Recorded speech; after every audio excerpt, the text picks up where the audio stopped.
just another tip on UV lights this morning. UV light is another form of sanitation. There's chlorine that's usually in most city supply waters. And then if you're on well water, usually there is no treatment to the well water coming out. Years ago, we used chlorine exclusively.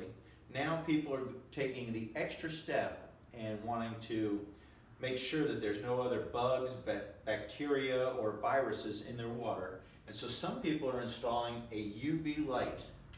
And basically this is in a stainless steel canister. This is called a quartz sleeve that the light actually sits in.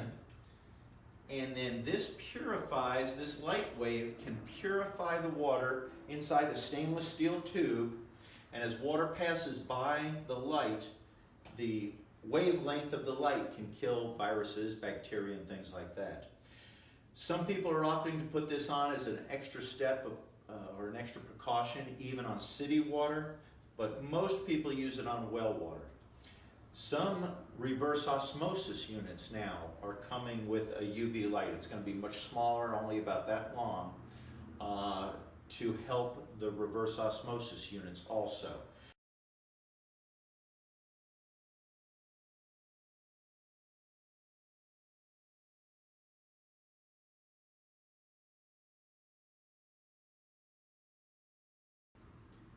If you're considering one more layer of protection for your water going inside the house, this is an easy way to do it. The equipment mounts on the wall, and we do it after the water softener. We're going to take the calcium and lime out, and then we're going to go through the UV light and then through your plumbing supply inside your house. So it's just one more protection for you if you're concerned about it.